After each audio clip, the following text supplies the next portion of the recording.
OP Rajbhar जो है ना दूसरे दरवाजा की तलाश में है। भाजपा का काम ही है पहले इस्तेमाल करो फिर लात मार के खेत दो। उसी में होने वाले उपचुनाव में फिर स्थिति क्या बनेगी? वहां से समाजवादी पार्टी का प्रत्याशी जो भी हो, समाजवादी पार्टी का ही प्रत्याशी वहां चुनाव जीतेगा। आपके चैनल के माध्यम से मैं इतना कहना चाहता हूं कि ओम प्रकाश राजभर जी इस चुनाव में रोएंगे जरूर, क्योंकि एनडीए में जिस मकसद से गए थे उनका मकसद पूरा नहीं हो रहा है। माननीय ओम प्रकाश राजभर जी अब आप जितना इस्तेमाल होना था हो चुके हैं, अब आप बुढ़ा चुके हैं, आप घर में आराम कीजिए। नमस्कार, आप देख रहे हैं खबर चौक और मैं हूं अमन सिंह वत्स आपके साथ। घोसी के संभावित उपचुनाव को लेकर कहीं न कहीं से सियासी सरगर्मी अब बढ़ती हुई नजर आ रही है। एक तरफ एनडीए के जो सहयोगी दल हैं ओम प्रकाश राजभर, उनका कहना है कि अभी कुछ तय नहीं हुआ है कि कौन होगा घोसी में एनडीए की तरफ से प्रत्याशी।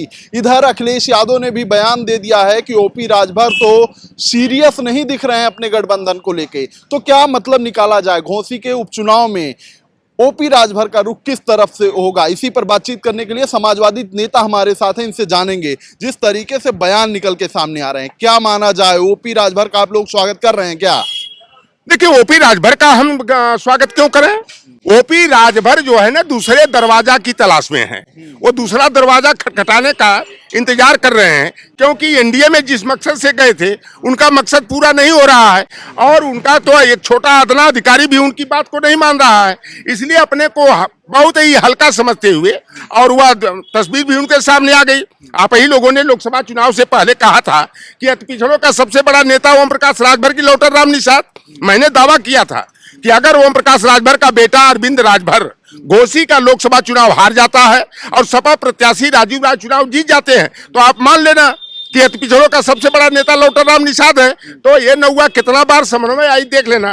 तो वो तो बरवा को देख लिए है ना, इसलिए वो सोच रहे हैं कि हमारी दाल वहां गलनी नहीं है। और वह समाजवादी पार्टी का अखाड़ा है और उस अखाड़े में वह पटकनी खाने से वह डर रहे हैं। इसलिए घोसी क्षेत्र में जो है कि उनकी चहलकदमी जो है कि पूरी तरह से बंद है। आप लोगों की तरफ आएंगे, स्वागत करेंगे कि नहीं?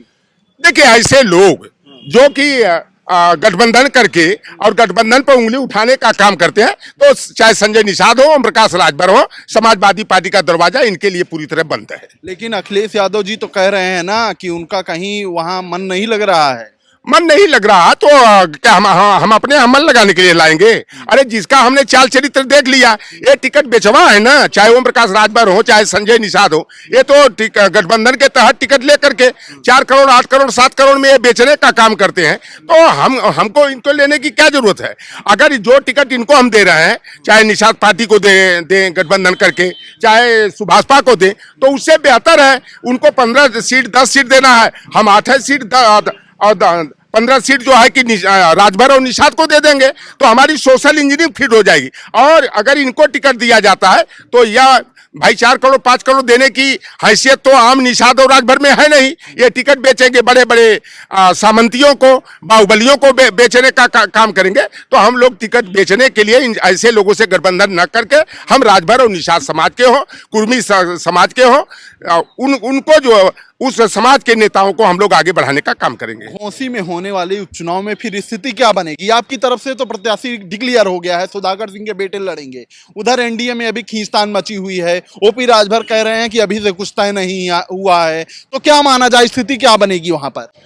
देखिए, स्थिति जो पिछले उपचुनाव में आई थी कि दारा सिंह चौहान को जो है कि मुंह की खानी पड़ी थी ना, इस बार भी जो है घोसी की जनता जो है भारत एनडीए को जो है कि धूल चटाने का काम करेगा। वहां से समाजवादी पार्टी का प्रत्याशी जो भी हो, समाजवादी पार्टी का ही प्रत्याशी वहां चुनाव जीतेगा। किस तरीके से स्थिति बनने वाली है घोसी में, क्योंकि ओपी राजभर का बयान लगातार आप देख ही रहे हैं।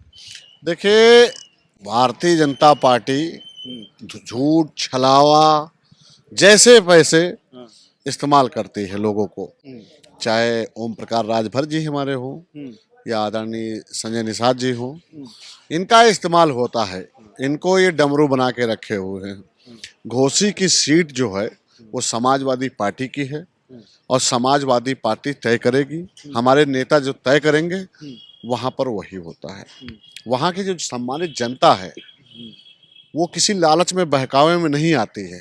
आप परिणाम देख लीजिए, अभी उपचुनाव हुआ था, माननीय सुधाकर सिंह जी को जिताकर विधानसभा भेजने का काम किया गया था और माननीय श्री अखिलेश यादव जी जिसको चुनेंगे वहाँ की जनता उनको आशीर्वाद देने का काम करती है। ओम प्रकाश राजभर के साथ जो धोखा जो धड़ी हो रही है, मैं उसका यही कह सकता हूं कि ओम प्रकाश राजभर हम लोगों को पहले धोखा दे चुके हैं, तो आज वो धोखा खा रहे हैं तो कोई नई बात नहीं है। छलावा हो रहा है उनके साथ। बिल्कुल उनके साथ छलावा हो रहा है।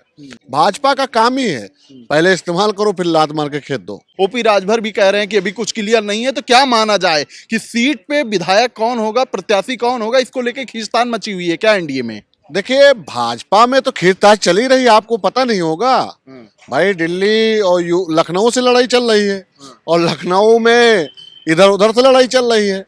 तो ओम प्रकाश राजभर ये सपना मत देखे कि भाजपा अब उनको बढ़ाएगी। भाजपा उनको जितना इस्तेमाल करना था कर चुकी है और माननीय ओम प्रकाश राजभर जी अब आप जितना इस्तेमाल होना था हो चुके हैं। अब आप बुढ़ा चुके हैं, आप घर में आराम कीजिए। आपके बस में नहीं है कि राजनीति आप कर सकें। घोसी से एक मजबूत नेता वो माने जाते हैं, वहां स्थानीय उनकी पकड़ ज्यादा है, इसीलिए तो भारतीय जनता पार्टी उनको पकड़ती है। तो क्या लगता है उनको मौका नहीं देगी वहां पर? इस्तेमाल कर लें, इस चुनाव में भी कर लें। मैं बता रहा हूं कि वहां की जो सम्मानित जनता है वो समाजवादी को पसंद करती है, नेताजी के विचारों को पसंद करती है, माननीय श्री अखिलेश यादव जी के विचार को पसंद करती है। और माननीय श्री अखिलेश यादव जी को हमेशा वहां के आदमी आशीर्वाद दिए हैं और देते रहेंगे। मैंने क्या कहा, चाचा ओम प्रकाश राजभर जी को चाहिए कि रिटायर होके अब घर पे बैठे आराम से मूंगफली खाएं ठंडी में कम्बल ओढ़ के। झटका दे देंगे क्या भाजपा को? भाजपा को धोखा दे सकते हैं या भाजपा इनको धोखा दे सकती है। आने वाला समय आपके सामने होगा। आपके चैनल के माध्यम से मैं इतना कहना चाहता हूं कि ओम प्रकाश राजभर जी इस चुनाव में रोएंगे जरूर। आपके नेताजी ने कह दिया है कि मन नहीं लग रहा है राजभर का कहीं, तो क्या माना जाए, सपा वाले अब स्वागत करने के लिए तैयार हैं? हमारा तो दिल हरदम बड़ा रहता है, हमारे नेताजी का देखती है कितना बड़ा दिल रहता है, हरदम मुस्कुराते रहते हैं। हमारे नेता क्या बराबरी कोई कर ही नहीं पाएगा और भाजपा में तो कोई कर ही नहीं सकता। ठीक है, तो ये समाजवादी लोग हैं जिनका साफ तौर पर कहना है कि जिस तरीके से वहां पर स्थिति बनी हुई है, कहीं न कहीं से इनका मानना है कि जो पक्ष है लोगों का वो समाजवादी की तरफ जाएगा और आने वाले दिनों में समाजवादी वहां पर मजबूत स्थिति में दिखाई देगी। फिलहाल आज की बातचीत में इतना ही। ऐसी खबरों को आपके बीच में लेकर आते रहेंगे, तब तक देखते रहिए खबर चौक। कैमरा पर्सन अभिजीत के साथ Aman Singh Vats, Lucknow. New public inter college Lucknow, admission open. For more information, call 0522 282232 or 7755 089585.